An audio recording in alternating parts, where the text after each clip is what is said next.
Hi everyone, and welcome to your weekly Pick a Card Tarot readings for the week of May 20th. If you're new here, my name is Sydney, I'm the tarot guy next door, and I use my occult knowledge and intuition to help guide you towards life you want. If you have a situation you want me to take a look at, you'll find information on how to get a private reading below. I also live stream on TikTok on Friday mornings at 8 a.m. It's a good time. I'll be doing 5-card open readings, and here are the decks that I have for you.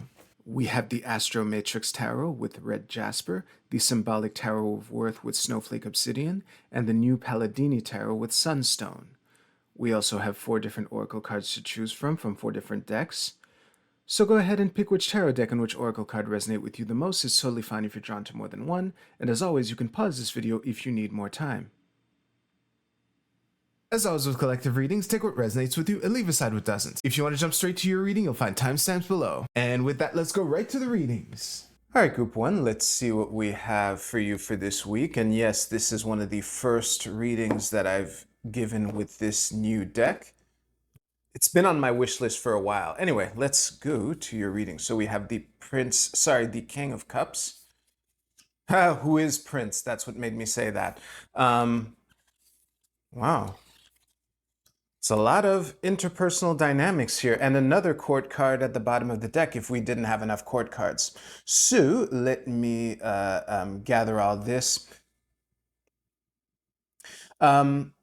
I really don't want to do this rant every time these cards come up, but since there are so many and some of y'all might actually read these, I strongly disagree that kings are air and knights are fire. That part of the deck, they got it wrong. But anyway, regardless, I will stare at these and come back right now. All right, Group 1, the thing that I will address right out of the gate, if this Knight of Swords was reversed, this whole thing would make a lot more sense, and I would have stared at these cards a lot less, for a lot less time than I actually did. The overall vibe of this is one of a potential stalemate coming to an end, i.e. a potential end to a stalemate. I see a wide variety of different perspectives on an issue, on how to move forward, on which commerce shores should we even move towards, you know? When we come at a problem from different perspectives, it can be difficult to even agree on what done right even looks like, you know? And that is definitely coming through with this. And it's really funny too.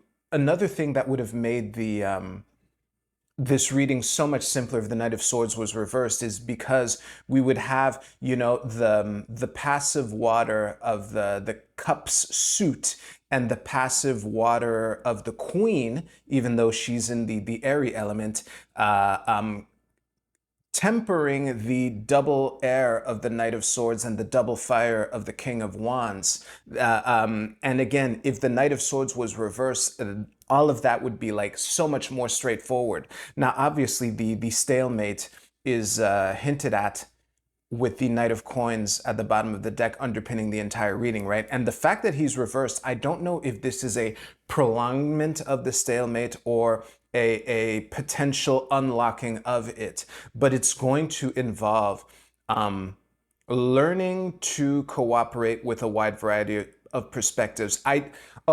Another thing I probably should have made clear right away, I'm completely punting the task of dissecting who is what, how many different people are there, are these 4 different aspects of you and all that stuff. It should be like if you haven't been dealing with anyone and you've been feeling extreme ambivalence, that's how that maps, you know. But the active dynamic elements here are inputting into this potential change of perspective that must take into account the clarity and truth-seeking of the Queen of Swords and the emotional mastery of the King of Cups. And no matter who needs to come to terms with their emotions, no matter who needs to temper what they would like to do right now, we do it now, right now, versus, hey, let's think about it a little, you know, I outrank you. Let's think about it. Let's make sure that this is the right thing to do. Are we sure that we're not getting ahead of ourselves? And especially if there is one court card that would agree with the impulsive now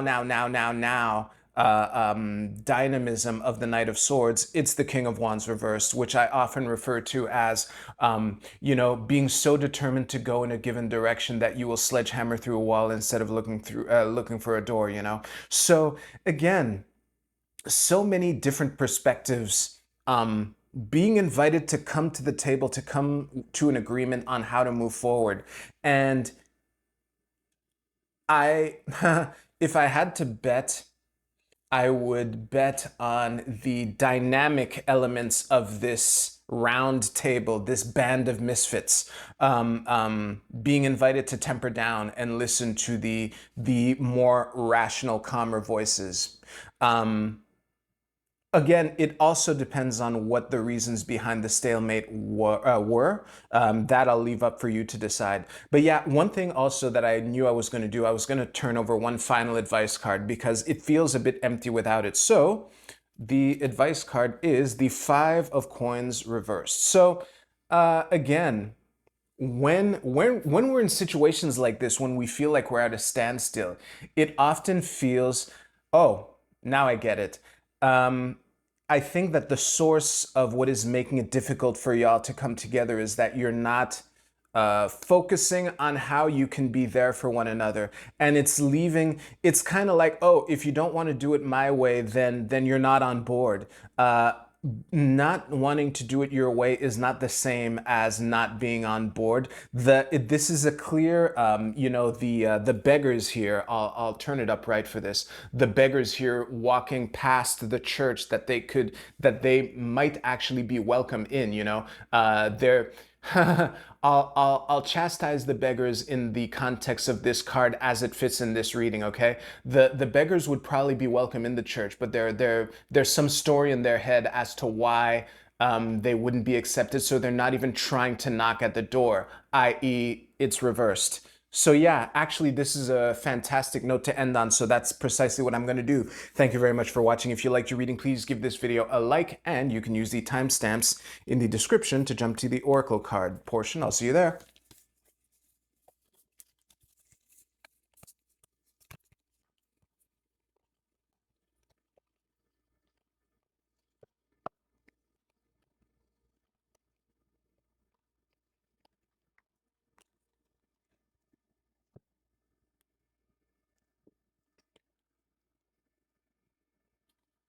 All right, group two, let's see what we have for you for this week.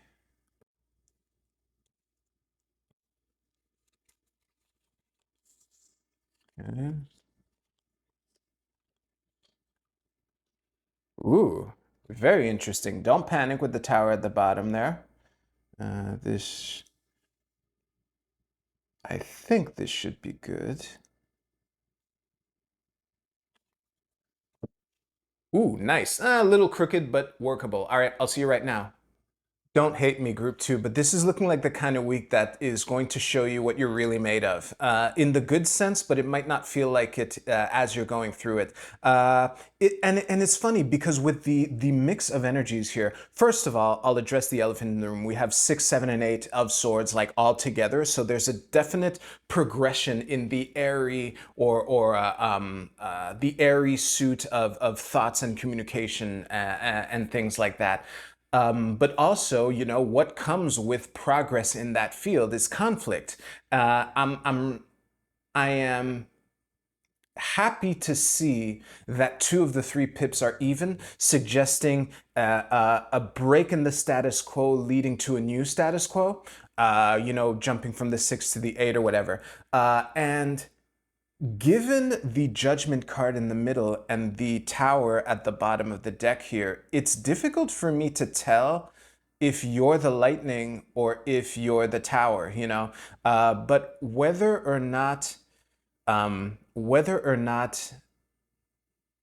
matter the cause of you suddenly having to play at your best or else, quote unquote, oh, and also we have the forward movement of the Wheel of Fortune here. That's the part of the element of that card that's coming through, playing into this. Yeah, sometimes when catastrophe hits And, you know, dealing with that lets us, you know, tap into the best version of ourselves.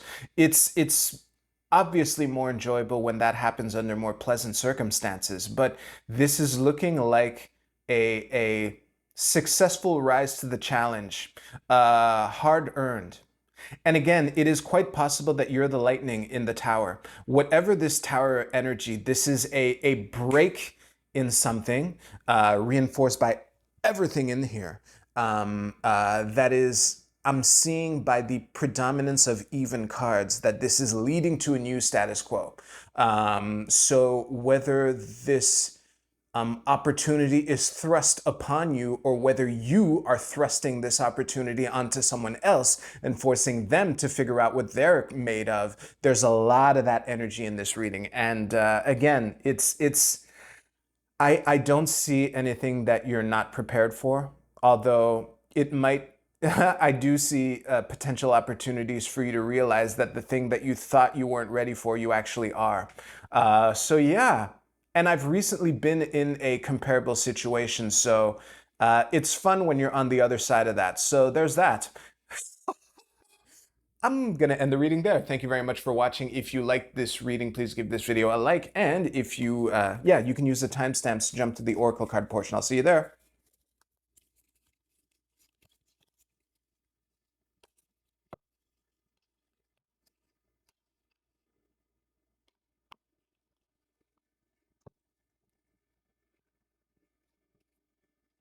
All right, group 3. Let's see what we have for you for this week.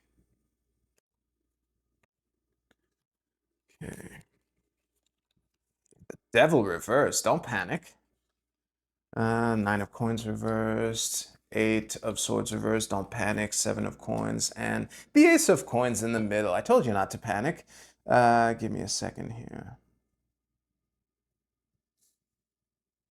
This should be pretty good placement for you. Yeah, that'll do. All right, I'll see you right now. This is going to bug me. Give me a second. There we go. Okay. Group 3, this is actually a great vibe. The best way to sum it up is one of, for lack of a better phrase, getting over yourself and finally making a decision as to what the next step is from where you are. The get over yourself part is mainly the devil reversed and nine of coins reversed. You know, when the trickster temptation card of the devil and the abundance of the nine of coins are both like off in the fact that they're reversed. They come together in that way, especially when there's an upright ace in the middle of it, especially when there's an eight of swords, the analysis paralysis card, where, you know, it's the advice that I always give to the Eight of Swords lady is that there is a way out of your predicament if you just take it slow and steady and you just feel around for what is possible, and that is how you can use the swords that you thought were trapping you to free yourself, you know, because if she leans on those swords just the right way, they can cut all of her the ropes and just free her, you know. So yeah, the and especially when we have the seven of swords at the seven of wands at the bottom of the deck here in reverse, which I often read as defensiveness, which is definitely the part of it that is coming through here, that plays into an evaluation of your situation of, okay, given the situation that I'm in, given the fruits that I've reaped so far, what is the best choice for me? And then to choose that seed and plant it and move forward towards it. So yeah, as scary as these cards are, the fact that they're reversed and the fact that these are the only two upright cards in the reading is what is giving me the finding the seed of an equivalent advantage that was hidden in whatever this stuff was for you. You know, the devil that was making you think that you were falsely bound to a situation, making you overanalyze and feel needlessly defensive and not realize your own potential and abundance and yeah, and all that great stuff, you know? And yeah, you it's theoretically possible to change your whole life around like instantly or whatever, but they call those miracles for a reason, and you can only do your best with where you're at, you know, and as long as you know as long as whatever this is clear enough to you that you know the next logical step, then there's a lot of solace to be found to that, and that's how you can turn this nine of coins upright. Yeah, that's a good note to end on. So thank you very much for watching. If you like this reading, please give this video a like. And if you don't want to watch me pick up your reading, you know what to do. The timestamps are right below. I'll see you in a couple seconds.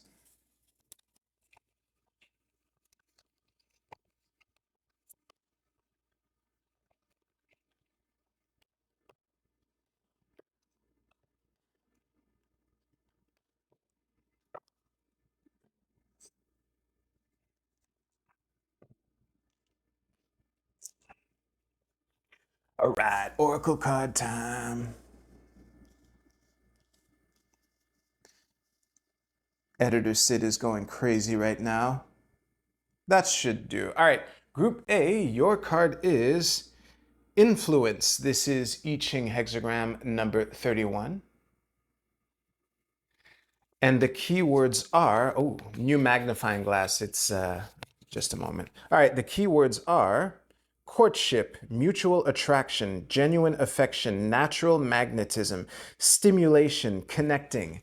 Listen, no matter what kind of connection you're being invited to make, and this is oddly fitting for at least a couple of the readings, this is an invitation to seek the solution to the challenges that you face through interchange with other people.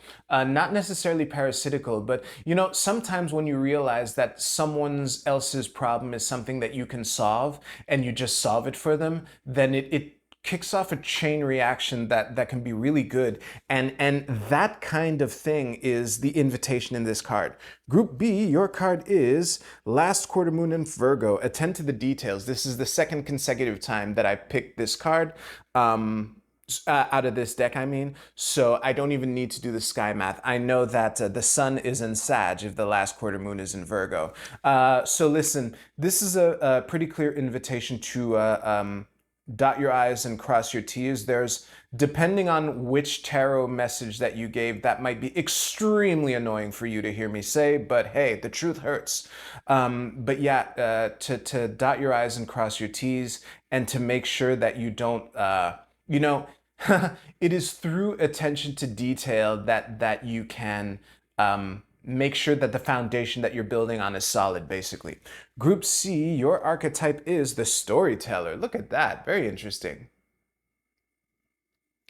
The light attribute is ability to experience and express life through stories and symbols. The shadow attribute is making up tales that harm others. Well, I won't presume to know who needed what, but clearly you're being invited to inspire. Whether it's inspiring yourself or inspiring others, the stories that you tell yourself or the way that you speak about the things that are happening to you this week might be more important than you think. So try to keep that in mind, Group C. No pressure. Haha. Group D, your card is Egotism. This is Mars in Leo. Actually, given the deck, I'll put it a bit closer. Let me stare at this card. The funniest thing about this card is that depending on the reading that I gave you, this is either a warning to not get cocky or an invitation to give yourself the credit of how awesome you are. My general rule of thumb is whichever one you hope I mean is probably the other one. But again, given all three tarot readings that I gave and the potential people that the readings might be for, this is literally a double-edged sword. You're either being invited to chill the fuck out and know your role and not be too cocky, or to give yourself some fucking credit. You're way more awesome than you're giving yourself credit for, all right? That's a good note to end on. If you liked your reading, please give this video a like. Thank you very much for watching. Y'all have a great week. I'll see you soon.